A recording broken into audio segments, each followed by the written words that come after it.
بلوچستان میں دہشت گردوں کے حملوں کا بھرپور جواب دیا گیا ہے۔ سیکیورٹی فورسز کے آپریشن میں 40 گھنٹے کے دوران 145 دہشت گردوں کو جہنم واصل کر دیا گیا۔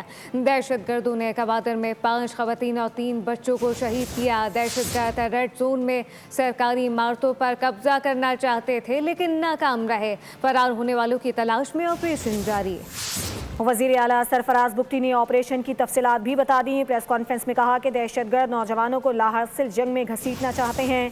ان کی بھول ہے کہ چھوٹی سی بھی کامیابی ملے گی۔ ہم 1000 سال بھی یہ جنگ لڑیں گے۔ سرفراز بگٹی نے کہا کہ بھارت کی ماں پر بلوچوں کو ایندھن بنایا جا رہا ہے۔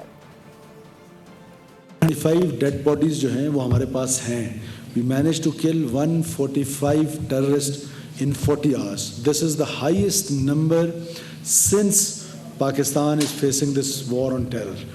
کہ اتنے کم عرصے میں اتنے دہشت گرد جو ہیں وہ مارے گئے ہیں۔ ان دہشت گردوں نے 5 خواتین کو اور 3 بچوں کو وہاں پر بے دردی کے ساتھ بھون ڈالا ہے۔ تو آپ ہندوستان کی ایما پہ اس طرح کے واقعات کر کے پاکستان کو ڈیسٹیبلائز کرنے کی کوشش کرتے ہیں اور جو خطے میں پاکستان کی اہمیت ہے اس کو کمزور کرتے ہیں۔ لیکن اگر ڈائیلاگ کا نتیجہ یہ ہے کہ they want us to surrender, we will not. ہم 1000 سال تک یہ جنگ لڑیں گے۔ سبسکرائب کریں اور بیل دبائیں تاکہ کوئی خبر رہ نہ جائے۔